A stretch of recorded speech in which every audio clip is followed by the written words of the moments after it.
Welcome to Tap. This is a solo episode with me, Mannah, and it's a chill one. It's a laid back one. I'm gonna take it pretty intuitively.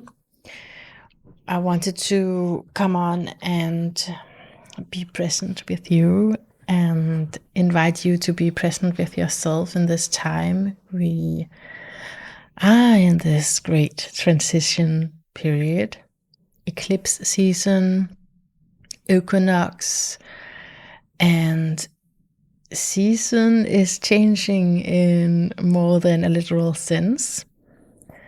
The season is changing as it usually does, but I think there is more to it. I think stuff is happening energetically, spiritually, and as we are all affected one way or another by this eclipse, it can provoke some fears in us. So I thought that we would do some clearing of fear, releasing some fear. How does that sound? So I don't want to go all technical on you with the astrology, but I do want to mention that I am having a close eye on Mars at the moment. Mars is in the sign of Cancer, so it can be pretty, well, defensive is a Mars thing, but being maybe more emotionally defensive, it would be a Cancer thing. And definitely it could have to do with a deep-seated, unresolved fear of some kind. A lot of us are dealing with abandonment wounds, and even though it's not something that we may consciously go about our days thinking about, oh, I'm afraid that someone is going to desert me or something, it might still configure in the background, right? I'm doing a new therapist training on top of another therapist training. I'm just really taking a deep dive in my own personal and professional life as it is at the moment. And what I'm diving into is parts work, and I just love it. And I have been diving into it for some years, just on my own, interviewing people about it is how it started, then reading the books, then trying it out and integrating it into the therapy work that I did for complex trauma. And now I'm just studying this particular way of doing parts work, and it's really deep. And I'll say that in this period, just instantly, just like the day I started the training, it had an effect immediately. I don't experience it like, okay, now I'm trying this modality and then I'm just healed. It's not like that, but it's opening up.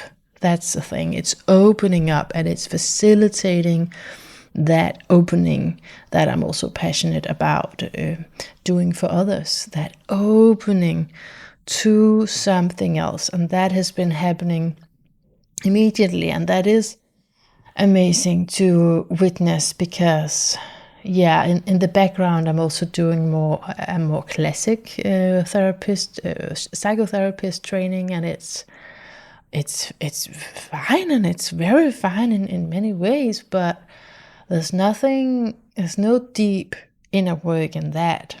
Whereas when you go to trauma therapy, my experience is it goes very deep, very fast, if you wanted to.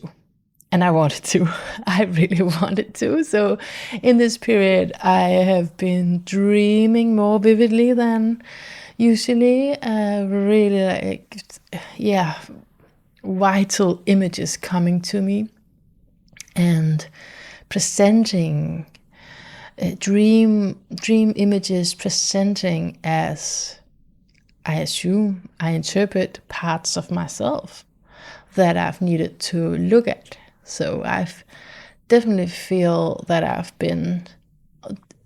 delved into a very deep inner work in this time as much as possible. We also have just the ordinary life, right? The practical concerns and all of that going on. We can't sit, or many of us cannot sit all day and meditate on inner images. I know it can sound like that maybe sometimes when I talk, but it's because this is what is juicy to me. This is what I love. So that these are the parts of my life that I'm focusing on. But of course, it runs in the background. And this inner work that's happening in the background, sometimes, these practical everyday life situations override it. And sometimes our autonomic nervous system takes over and we have a fear response. And so that's one reason. That's something that could happen in this eclipse season. It could also be on a much more unconscious level. For example, when you want to manifest something, and I know there are really different opinions about that. Do you want to manifest on an eclipse or not intentionally?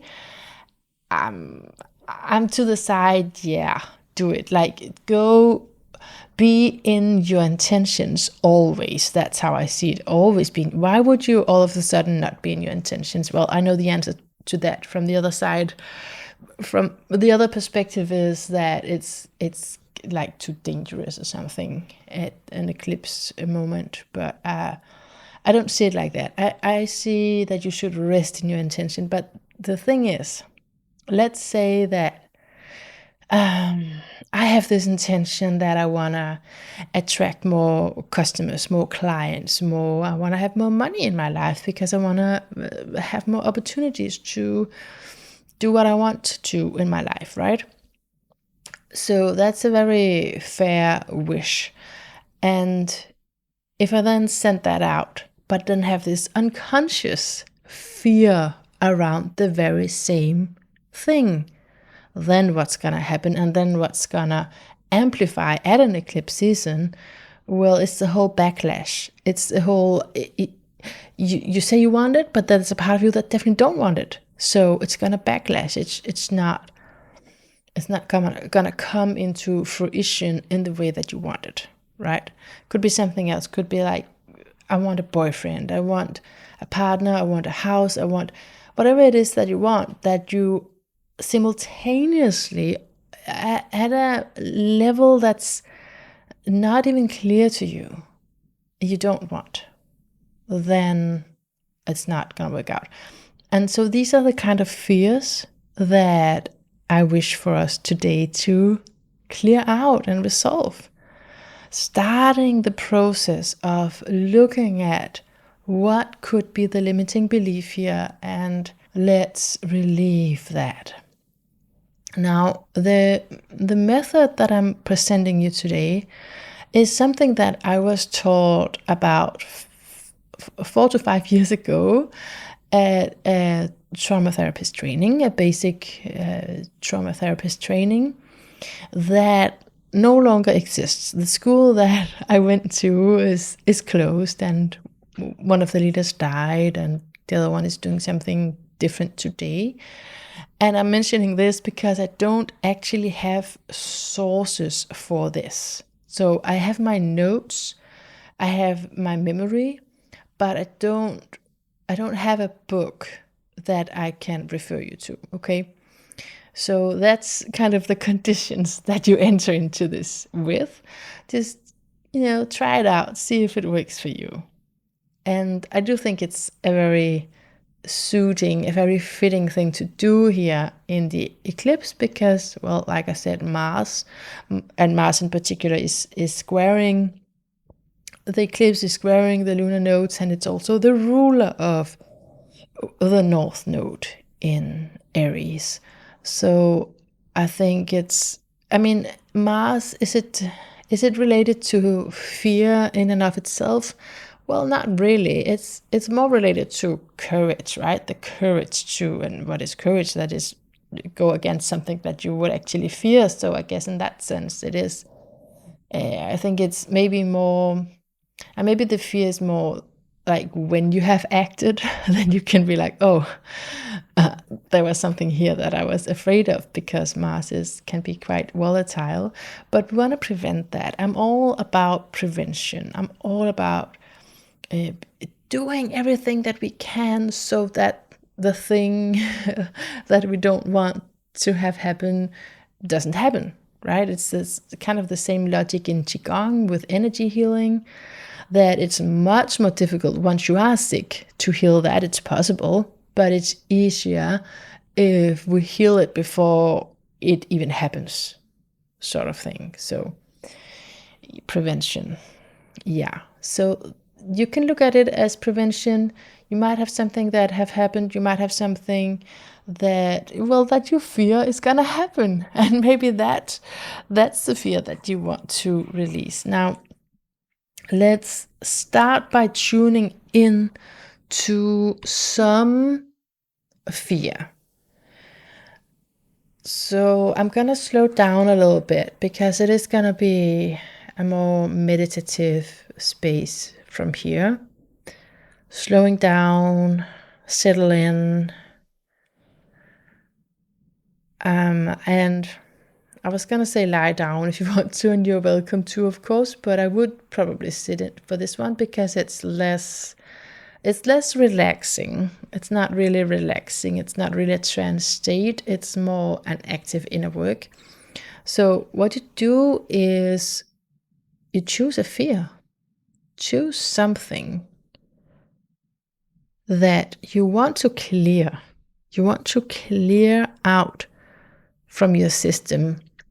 And this is where it relates really good to Mars in Cancer, because it's from your emotional system. Because something we talk a lot about in evolutionary astrology is the whole emotional level of experience, that this is where stuff integrates, and it's also where we need to clear out if something is stuck. It's in the emotional body. So, whatever it is, you focus on that fear and see if you can feel it. And when you are connected to it, you're kind of in contact, you know what it is, then the whole exercise is about saying I am in front of it. So let's say, because I have definitely had this one about, and I mean, I wouldn't mind clearing it even more. So it's never, I'm like, keep healing, right? So this is a thought definitely related to religious trauma, but it's the thought that if I become very rich, then I'm afraid I'll lose myself in the material world, right? And it'll have huge consequences for my afterlife. This is a fear that I can find in my system. And I have cleared it before, but now that I mention it, I can do some more work on that. So whatever it is for you, you have to make some kind of sentence, because it's obviously a part of a larger complex. And what I just said here, it made sense to me. It may not make sense to you, what I said. But in my system, I know exactly what this is about. I know the history of it. I know why I would feel that. So the same with you. So see if you can find something that you want, but you're also afraid of. Okay, so let's say it's a partner. Is there anything related to that partner that you're simultaneously afraid of, right? Because that's actually the first step. I was just started to guide the actual exercise here. But the first step is realizing, where does the fear come in? And there's that saying, people keep repeating this, that you're afraid of your own success, that your own power, really, right? And the first times you may hear that, you're like, no, I'm not. That's what I want. I want success. So you gotta look deeper. You gotta look into what is that belief around. Let's say with a partner, a very common fear around getting a partner is you lose your freedom. You have to compromise. You have to clean more. You have to be home more. You have to organize yourself more, like if you're used to being single, I mean. And so whatever it is you want, find the reasons for not wanting that and see if there's something here you could be actually afraid of. Make it into a sentence and say, I am in front of it, even though that it's connected to a string of fears. That's not just one thing. There might be a string of fears. If that happens, then this happens, and then that happens, and blah, blah, blah. There's a lot of associations. Great. Put it in some kind of sentence. Okay? And it's good that you understand it, but we're going to keep it emotional, if you know what I mean. So see if you can feel it. And it could be good here to maybe start to close your eyes. You have some kind of sentence. Could just be, for my example, could just be, I'm afraid of being rich. I'm afraid of becoming greedy, whatever it is. And find the area in your body. We often do that in therapy, right? Find the area in your body where you feel that fear. Is there any tension? Any place in or around your body where you could feel something that's related to this core feeling of being afraid?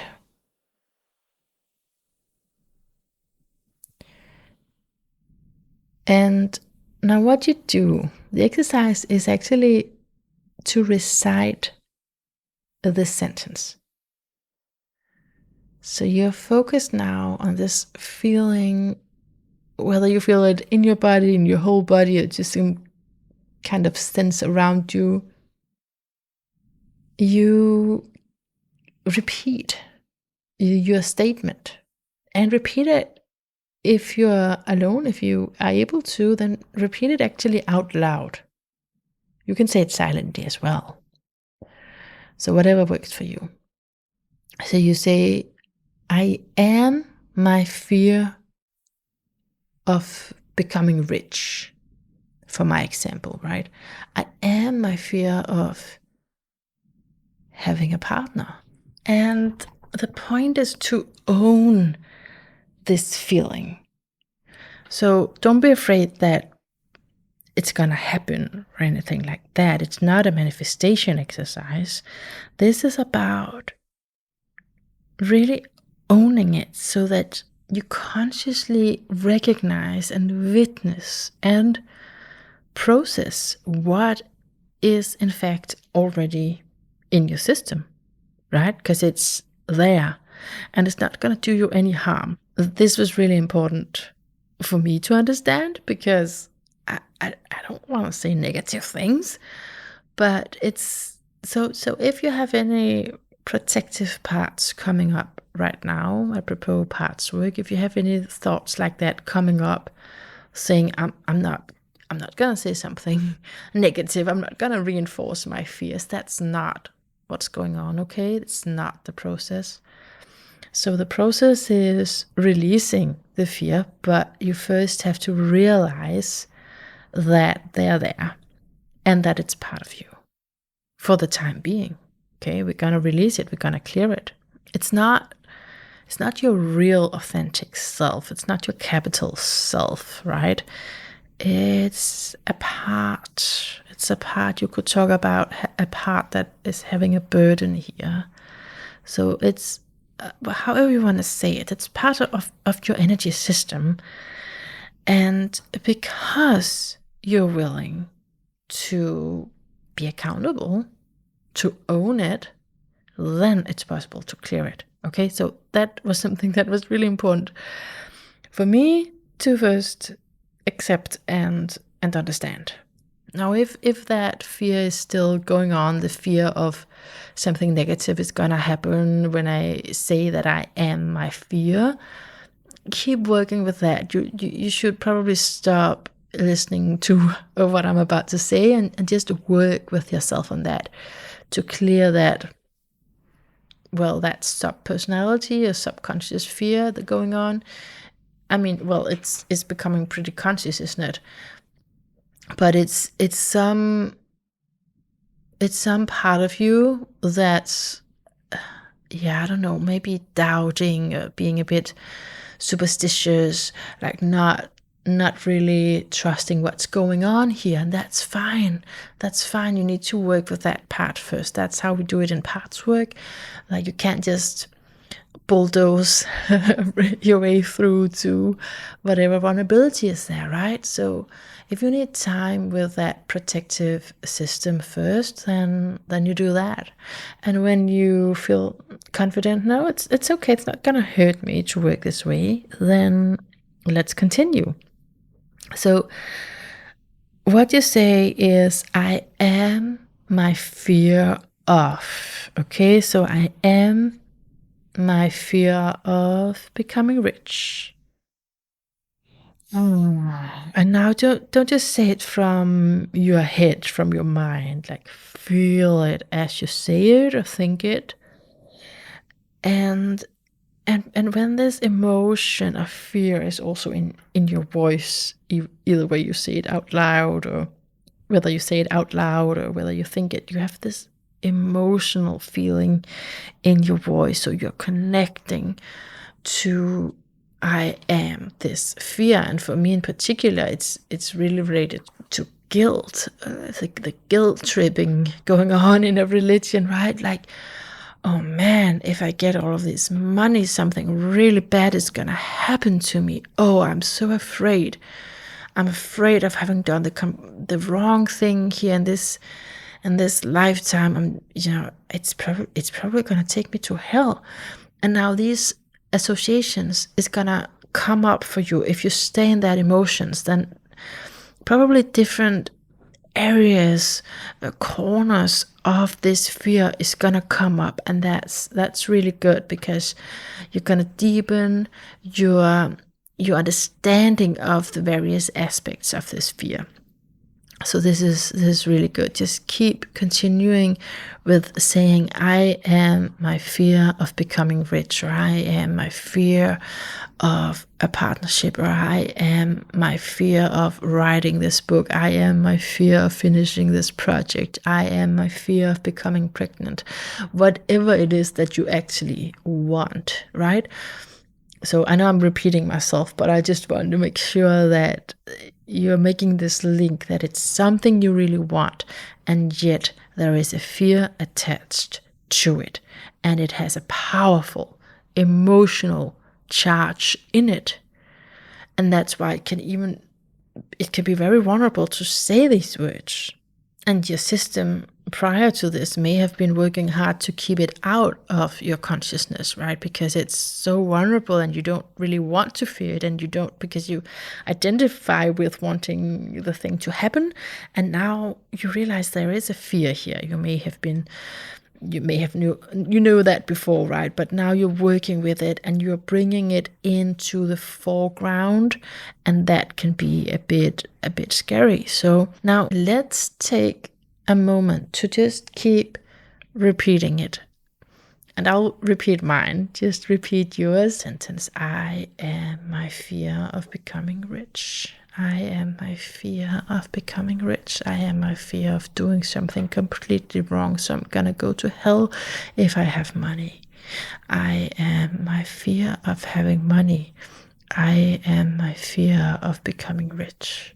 I am my fear of becoming rich.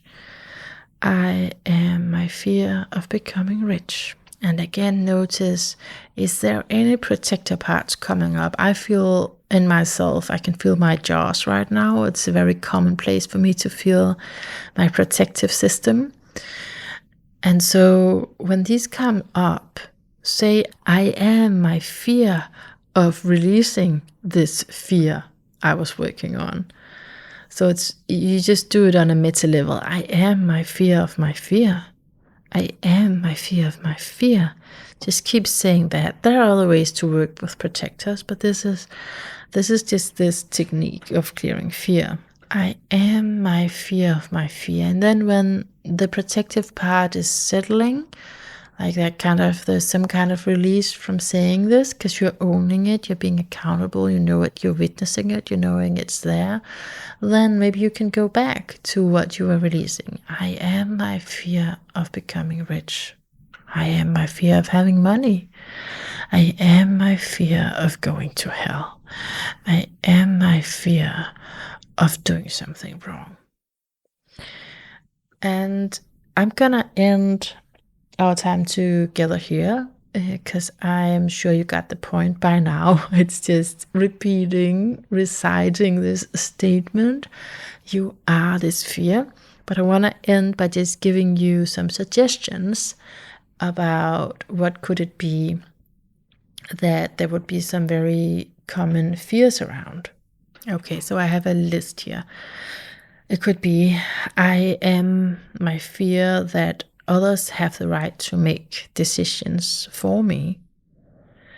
The fear I have no power in an interaction or relationship. The fear that others have control over me. The fears that I don't have the right to stand up for myself. The fear that I lose my power. The fear that I can't take care of myself. The fear that I will have no one to support me when I can't take care of myself. The fear of being powerless. The fear of others being more powerful than me. Being afraid in interactions with certain other people. The fear of being attacked. The fear of having to defend myself. The fear of not having enough money, not having enough sex, not having enough time, the fear of not having enough food, not having enough information, the fear of not having enough friends, the fear of not having enough attention or recognition, the fear of not having freedom, the fear of being hungry, the fear of being homeless, the fear of living on the streets, the fear of losing everything you've worked for, the fear of not having the resources in life to get by, the fear of dying, the fear of others dying, the fear of change, the fear that I cannot keep up with my career, with the requirements in my career. The fear that I will not be able to handle my situation or my relationship, that I'm bad or wrong, useless. And so the list continues. I'm not even gonna read all of this list. I'm sure you can make up your own and you can look deep into your own soul, well, personality that, it's not, it really depends on how you're using the word soul. It comes in different contexts, I feel, but it's not your true self. It's not your true authentic being, because there is just presence and no fear. There's no fear. There's no fear in who you really are. This is parts of you. You can call it parts of you. You can call it, you can call it trauma. You can call it like frozen parts, small children, young children inside of you, a child that you used to be. And different situations, you got stuck at a certain time in time, like frozen in time, and then that's still going on. For my example with the religious fear, I'm sure that was And that's a very old introject. That's very old programming inside of me. I don't think I was, because I grew up in a religion, right? I grew up in it. It's not just something that I was in as an adult. I was that too, but being so small, it made a huge impression with hell. So I never underestimate that huge impression with hell, like going to hell. So there's definitely fear around some of the major things that Christianity is talking about can lead to, well, yeah, to not being saved, and where you would ultimately have to suffer for an eternity. That made such deep emotional impression on that young child that I was. So that is something that going into this fear release is bringing up for me, and I understand it as a part of a bigger complex. And I also understand it like this is just one way of clearing fear. Like I told you, like I've done it before. Maybe there's still something there, right? I'm pretty sure there's still something there because I can feel it when I mention it. And it's just one way of working with it. I don't ever believe like this one technique is just gonna take everything away, but I do like it because it is really witnessing what is there instead of suppressing it. And I think that's something that at least many trauma therapists can agree upon, that suppression of something is never gonna resolve anything because it's still there. It's just then that is actually what brings about a maladaptation because you're not allowing it. So we want to include everything. We want to include everything. And this is one way of doing it. So you're focusing on one fear, keep repeating it, saying you are it, to really get it out there and see what happened. So now, if I were to come with suggestions, I could figure something out how to go from here. But in this particular technique, that is the thing to do. It's keep repeating it. If they call it resistance, I would call it if protective parts come up, then work with that. Then work with that until they're settled and then continue. But there's nothing else to do than just saying, I am my fear of. And you keep saying it for as long as it takes, and then you feel some kind of change. I haven't really demonstrated that in this talk because I'm not doing it actually as I'm recording. I'm more just telling you about it. So you'd have to go through that on your own, where the emotional release is gonna come if you keep saying it, because it's gonna bring up stuff, right? And it's gonna get emotional, and then see what happens. See if something releases, something is less tense. And I think it's gonna work out great for you. Especially now that I've told you the whole framework around it, that it's not a negative manifestation at all. It's you witnessing what is there so that you are able to release it. Because you're kind of taking that frozen part, if you want to stay in that terminology, then you're taking that frozen part into the present. Here, it's pretty okay to hang around here, right? Because there's love, there's presence, there's curiosity. Fear is just leading us straight into suffering. And we want to clear as much as possible, Yeah. Because the thing you talk about with fear is really that it's a domino effect, right? One thing leads to the next. It's just not a positive spiral to go into, but I assume you know that already. But I think talking about it is valuable, even though that you know this, how projecting negative images upon the future, that's really what it is, taking traumas from the past and placing them in front of your eyes and looking into the future through a very negative lens. That's really what we want to consciously deconstruct. Because when fear is our driving force, we're just not going to go anywhere that we really want to go, right? We want to go into joy. We want to go into inner peace and mental clarity and inner freedom. That's where we want to go. So I hope that this inspired you to go through some of your most influential fears that you would have knowledge about and release it. Thank you so much for being part of TAP, and keep coming back, because I have scheduled interviews with really good people. I'm excited to meet them and to share them with you. So see you out there, and remember, my slogan is a place to call whole. It's all welcome. It's all welcome.